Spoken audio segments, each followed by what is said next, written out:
No fue una bomba, ni un arma, fue una trampa. Casera, improvisada y mortalmente efectiva. Durante la Segunda Guerra Mundial, cuando los recursos escaseaban y el peligro acechaba tras cada sombra, soldados y civiles diseñaron trampas simples para advertir, distraer o ahuyentar. Sin pólvora, sin electricidad, solo con lo que había en casa.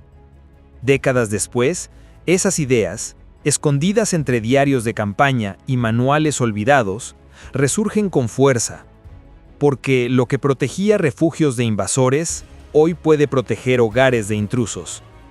Y lo más inquietante, muchas de esas trampas todavía funcionan. Simples, invisibles y aún letales. La Segunda Guerra Mundial no solo fue una guerra de tanques, rifles y batallas abiertas. Fue también una guerra de puertas traseras, pasillos oscuros y casas convertidas en fortalezas improvisadas. En territorios ocupados, la amenaza no venía solo del frente, sino del vecino, del desconocido, del que cruzaba el umbral sin permiso. En ciudades como Varsovia, Rotterdam o París, la defensa civil se volvió una urgencia silenciosa. Los hombres estaban en el frente. Quedaban mujeres, ancianos y niños, armados solo con creatividad y miedo. Los manuales de supervivencia improvisados circulaban en hojas clandestinas. Enseñaban cómo tensar un cable entre dos sillas para derribar a un intruso, cómo usar botellas colgadas con piedras para crear alarmas acústicas, o cómo colocar espejos estratégicamente para detectar movimiento sin ser visto. Estas trampas no buscaban herir, buscaban tiempo. Una fracción de segundo para escapar, para esconderse, para respirar. Y aunque eran temporales, muchas funcionaron mejor que cualquier cerradura moderna. No eran tecnologías avanzadas, eran respuestas urgentes nacidas de la necesidad. Y algunas siguen tan efectivas hoy como en 1944. Resistieron el olvido. Siguen vivas. Fue en una granja al norte de Bélgica donde nació la primera trampa de distracción acústica que hoy todavía aparece en manuales de supervivencia. Los ocupantes eran una familia que se rehusó a abandonar su hogar cuando las tropas alemanas avanzaron. Sin armas, sin aliados, solo con ingenio. Una noche, el hijo mayor, apenas un adolescente, tensó un hilo de cáñamo entre dos postes cruzando la entrada trasera del establo. Ató, cuidadosamente, una hilera de cucharas, clavos y una lata oxidada. Cuando el viento soplaba, no pasaba nada, pero cuando alguien abría la puerta, el sistema colapsaba con un estruendo metálico. Bastó una sola noche para demostrar su eficacia. Un patrullero alemán huyó al pensar que había activado una alarma de mina. Este tipo de trampa se replicó cientos de veces. Bastaban materiales cotidianos. Una botella suspendida con agua que al caer golpeaba una olla. Piedras enrolladas en papel aluminio que crujían bajo una alfombra. Muelles extraídos de colchones viejos que saltaban con fuerza al mover una tabla del suelo. Lo esencial era el efecto psicológico. No se trataba de hacer daño, sino de romper el sigilo, desatar el caos, sembrar la duda. ¿Cuántos intrusos abandonaron su intento tras escuchar un sonido inesperado en plena oscuridad? En las calles vacías de Lyon, una anciana instaló pequeñas campanillas entre sus macetas. En el desierto del norte africano, soldados británicos usaban latas atadas entre cactus para crear una red sonora alrededor del campamento. Cualquier vibración era suficiente para alertarlos. Pero no todas las trampas hacían ruido. Algunas simplemente redirigían la atención.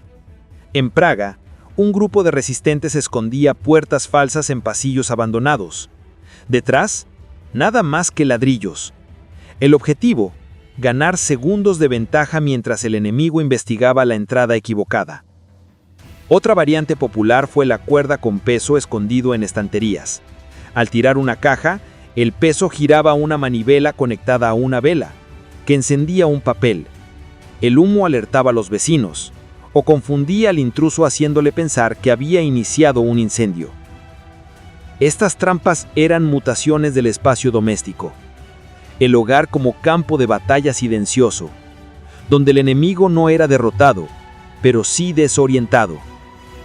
Y es que en la guerra no todo se gana disparando. A veces se gana haciendo ruido en el momento exacto. En Holanda, una comunidad entera desarrolló un sistema coordinado de trampas sonoras. Usaban hilos de pescar casi invisibles al ojo humano, conectados a varillas metálicas escondidas bajo escalones de madera. Cada noche, antes de dormir, repasaban los puntos clave y tensaban el sistema. Si alguien intentaba entrar por la puerta trasera o la ventana del desván, el sonido metálico los despertaba en segundos. Algunas trampas eran móviles. Un paraguas viejo, al que se le había retirado la tela, era colocado sobre la entrada. Dentro se fijaban tuercas y pequeñas piezas metálicas. Al ser movido, la vibración generaba un sonido similar a cristales rotos. No había vidrio, pero sí terror. En ciertas regiones del este de Europa, los civiles usaban mecanismos de contrapeso. Colgaban cubos llenos de piedras sobre las puertas, conectados con cuerdas a ganchos. Si alguien abría sin cuidado, el cubo se liberaba y caía al suelo, sin causar daño, pero haciendo temblar el suelo con el impacto. Para un soldado con nervios de acero, ese golpe bastaba para retroceder.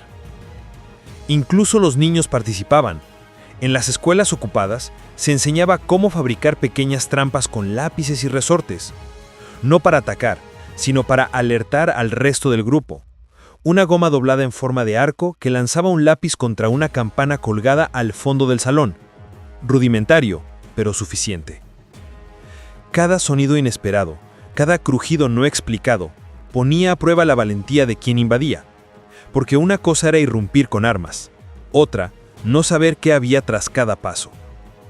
Estas trampas no eran improvisaciones sin sentido. Eran parte de una cultura de defensa adaptada al miedo cotidiano. Trucos sin pólvora, pero con impacto psicológico. Respuestas invisibles, pero efectivas. Y aunque el enemigo tuviera entrenamiento, el primer susto, casi siempre, decidía el resto. No hacían daño físico, pero alteraban el ritmo, cortaban el aliento, y al hacerlo, ofrecían algo que valía más que una trinchera, la oportunidad de reaccionar primero. En las afueras de Budapest, en una casa modesta cercada por un jardín descuidado, un hombre mayor vio una trampa que hoy se estudia en algunos cursos de criminología. Era un simple felpudo de entrada, colocado sobre una tabla suelta. Pero debajo, un sistema de poleas conectaba la tabla a una repisa interior donde descansaban varias botellas de vidrio. Si alguien pisaba con fuerza, las botellas caían, una tras otra, generando una cascada sonora que podía escucharse a 2 casas de distancia. Era una señal. Para la familia oculta en el sótano, era el aviso de que había que callar. Para los vecinos, la alerta de que algo estaba ocurriendo. Para el intruso, el sonido de haber sido descubierto. Este sistema no era único. A lo largo de la guerra, miles de civiles utilizaron el principio de acción-reacción para transformar cualquier objeto en parte de un sistema de advertencia. Las sillas tenían clavos sueltos que chirriaban al mínimo peso. Las persianas viejas se conectaban a cuerdas ocultas que hacían sonar campanas dentro de armarios. Lo interesante era cómo se camuflaban estos sistemas. En Italia, por ejemplo, una familia escondió un mecanismo de disparo sonoro dentro de un florero. Una cuerda invisible atravesaba la habitación. Al tensarse, el florero giraba y soltaba una tuerca metálica que caía dentro de una tetera. Nadie que lo viera sospecharía que era una trampa. Pero algunas trampas no hacían ruido, algunas atrapaban. Como en los Balcanes, donde ciertas puertas interiores estaban conectadas a barras de madera que bloqueaban la salida al cerrarse. El intruso entraba, pero no podía salir. En zonas rurales, los pozos vacíos eran cubiertos con ramas secas y tierra. Encima se colocaban objetos de valor aparente, una maleta vieja, una caja con ropa. Cuando el curioso intentaba tomarla, el suelo cedía. La caída no era profunda, pero sí suficiente para lesionar un tobillo o atrapar al intruso hasta que alguien escuchara sus gritos. Otros usaban trampas de distracción con fuego. En Ucrania, durante el invierno, algunas casas abandonadas tenían estufas falsas preparadas con polvo de carbón y plumas secas. Al intentar encenderlas, una chispa liberaba una humareda negra tan espesa que el intruso no podía ver ni respirar. No había fuego real, solo miedo denso y visible. Más al oeste, en pueblos de Francia, se usaban espejos convexos colocados en las esquinas altas de las habitaciones. Desde ciertos puntos permitían vigilar entradas sin ser visto. Combinados con telas que imitaban sombras humanas, generaban la ilusión de movimiento. Era una trampa visual. El ladrón creía no estar solo. Los techos tampoco estaban exentos. En Londres, durante el Blitz, algunos refugios incluían trampas en los accesos superiores, tablas clavadas sueltas que al pisarse hacían crujir el techo. Ese sonido activaba una cadena de advertencias en los pisos inferiores. En ambientes urbanos, las bicicletas rotas eran convertidas en generadores de tracción. Si alguien las movía, un cable enrollado jalaba una serie de latas dentro del armario. Una vez más, no era el daño físico lo que importaba, era el ruido, la confusión, el miedo a ser detectado. Y es que en tiempos donde el enemigo no llevaba uniforme, la defensa no podía depender de puertas cerradas. La defensa se volvía ambiente, se volvía trampa. Había quienes perfeccionaban sus diseños con orgullo. Se compartían ideas en voz baja entre vecinos. Una mujer en Ljubljana tenía más de 30 mecanismos diferentes repartidos por su casa. Cuando terminó la guerra, los soldados que entraron a desalojarla necesitaron horas para desactivar todos los sistemas sin provocar caos, y aún así no encontraron todos. Porque en una guerra donde todo podía perderse, incluso el silencio era estratégico. Las trampas no letales eran más que obstáculos. Eran prolongaciones del oído, del ojo, del instinto. Cada hebra de hilo tenso era una pregunta al intruso. ¿Estás dispuesto a seguir? Y si la respuesta era sí, entonces el truco funcionaba doble, porque aquel que sigue, sabiendo que fue detectado, deja de ser sombra y se convierte en blanco. Estas trampas, aunque simples, convertían cada casa en una historia de defensa, una resistencia sin balas, una lucha hecha de objetos olvidados. Y muchas de esas historias, hoy, aún se esconden bajo las alfombras. No todos los que usaban trampas eran civiles. En los frentes más inestables, los propios soldados las adaptaban a los puestos de vigilancia. En Normandía, por ejemplo, un pelotón británico instaló un sistema de trampas acústicas alrededor de su puesto avanzado, utilizando lo único que tenían a mano: cuchillos, vasos metálicos y alambre de púas. Conectaron los cuchillos entre los arbustos, colgándolos de ramas elásticas que, al ser movidas por alguien que caminara entre ellas, hacían que las hojas vibraran. Al vibrar, los cuchillos chocaban contra los vasos, generando un timbre metálico que rompía el silencio de la noche. Funcionaba incluso con viento suave. Los movimientos naturales eran demasiado débiles para activarlo. Solo un paso humano lo hacía sonar. Este diseño llegó a replicarse en muchas posiciones aliadas durante la guerra. Era barato, invisible y efectivo. Pero lo más inquietante era que los alemanes hacían lo mismo: trampas gemelas en lados opuestos del campo. En los túneles de Monte Cassino, donde la visibilidad era nula, se usaban trampas de cordel conectadas a cascabeles de cabra. En cuanto alguien pasaba, la vibración disparaba el sonido. Más que una alarma, era una sentencia, porque el que hacía sonar el cascabel no vivía para escucharlo. Sin embargo, no todas las trampas eran para detener al enemigo. Algunas eran para engañarlo. En las ruinas de Stalingrado, soldados soviéticos colocaban figuras humanas de cartón o tela detrás de puertas abiertas con sombras artificiales creadas por lámparas de aceite. Cuando un intruso disparaba, revelaba su posición. Era una trampa de distracción que funcionaba como detector. En Grecia, durante una ocupación silenciosa, un grupo de jóvenes diseñó una falsa radio con una batería conectada a una cadena de resortes que, al encenderse, vibraban fuertemente. El ruido hacía pensar a los soldados enemigos que se trataba de un equipo de transmisión real, y en varias ocasiones eso bastó para provocar una retirada inmediata. El verdadero secreto de estas trampas era su propósito dual. No solo alertaban, también contaban una historia falsa. El ladrón no sabía si había sido detectado por casualidad o por un sistema organizado. Esa duda era el mayor de los obstáculos. A veces, las trampas ni siquiera eran reales. Solo la insinuación de su existencia bastaba. En un pueblo francés, los pobladores dejaban cajas apiladas justo frente a las puertas, como si ocultaran un sistema detrás. Nadie quería averiguar si era cierto. En otros lugares, dibujos de calaveras o advertencias falsas, explosivo, escrito a mano, eran colocados junto a objetos comunes. Nadie quiere robar un cajón que podría volar. Pero había trampas más elaboradas. Una de las más temidas era la trampa del eco. En ciertas casas grandes, se construían pasadizos ciegos con paredes inclinadas. Cuando alguien caminaba, el eco de sus propios pasos le hacía pensar que lo seguían. A menudo, los intrusos se detenían, miraban atrás y huían por puro pánico. En Alemania, ya hacia el final del conflicto, algunos soldados diseñaron trampas de humo frío. Al mezclar dos químicos no inflamables en frascos separados, se producía una nube densa sin calor. Bastaba con que un ladrón volcara la repisa equivocada para activarla. No había fuego, pero sí confusión, miedo y la sensación de haber sido descubierto. Y a pesar de su variedad, todas compartían algo en común. Eran señales, no eran castigos ni venganzas, eran formas de decir «te veo», sin necesidad de estar allí.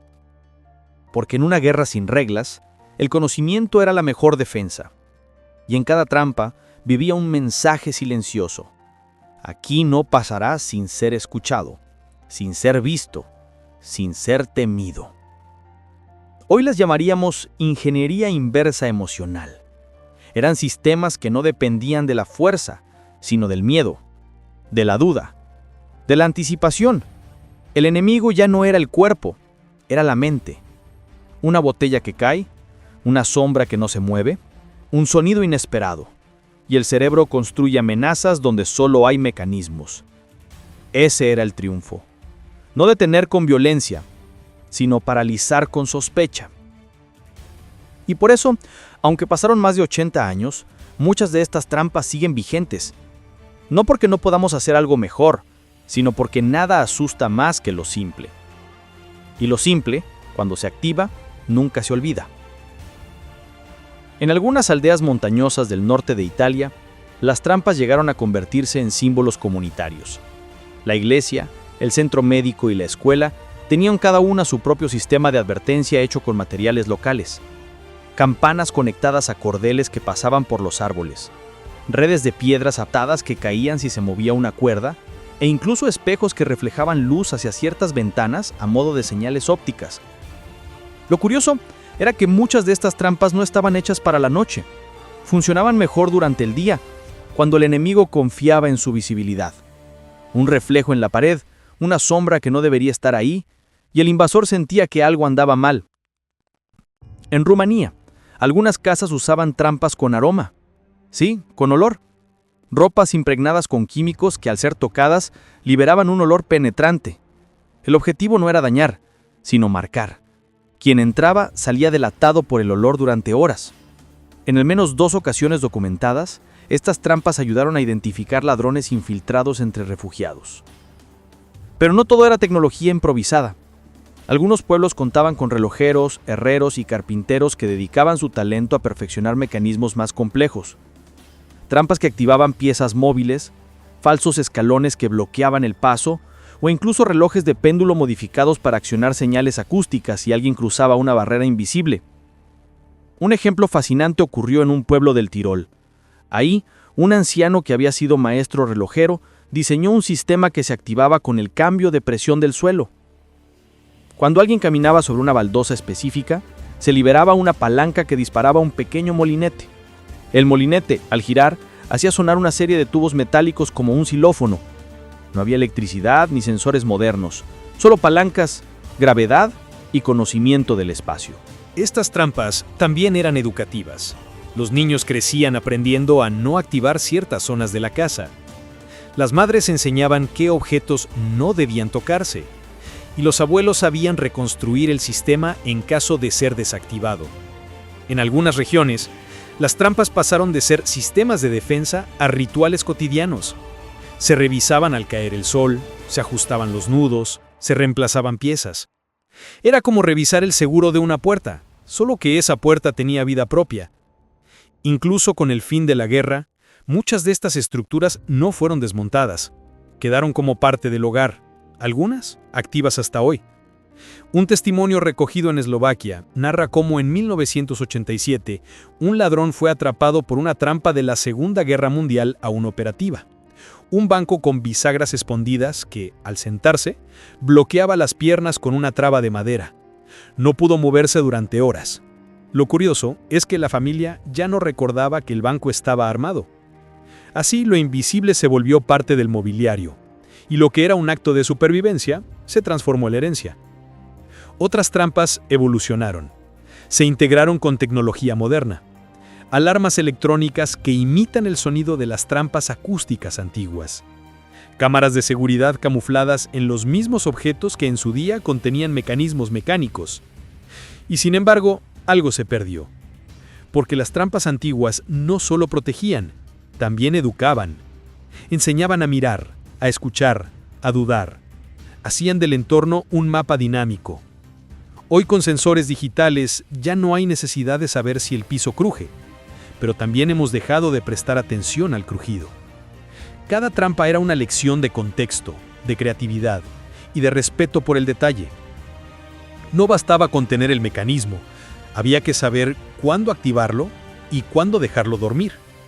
Y en eso quizás esté su verdadera fuerza, no en su estructura, sino en lo que nos obligaban a hacer.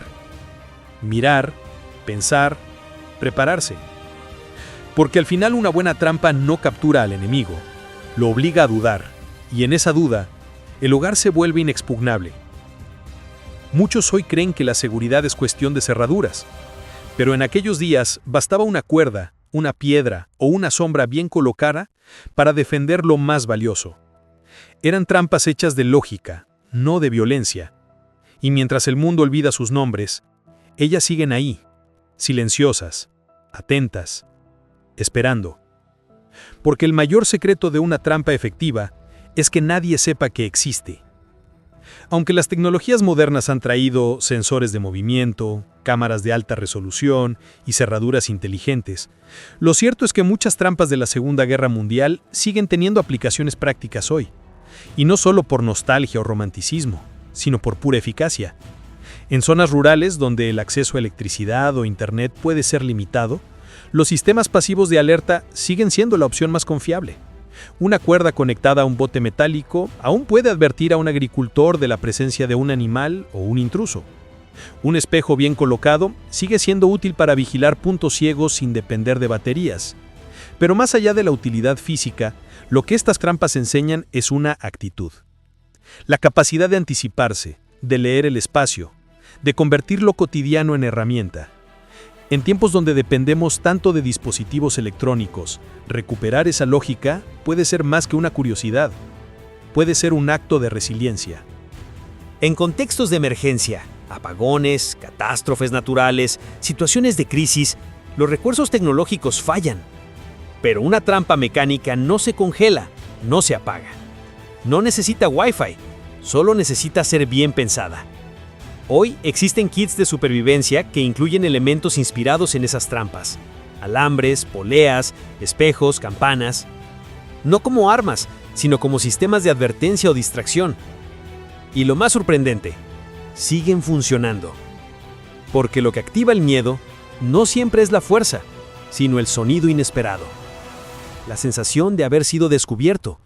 El impulso de detenerse justo antes del paso fatal. Estas ideas, tomadas del pasado, no reemplazan la tecnología moderna, pero la complementan. Le dan al individuo un poder que no depende de una pantalla. Un tipo de defensa que no se anuncia, pero se percibe. Y quizás por eso, en ciertos rincones del mundo, aún se atan cucharas a las puertas, aún se tensan hilos invisibles, y aún se escucha, de pronto, el eco de una trampa que vuelve a activarse.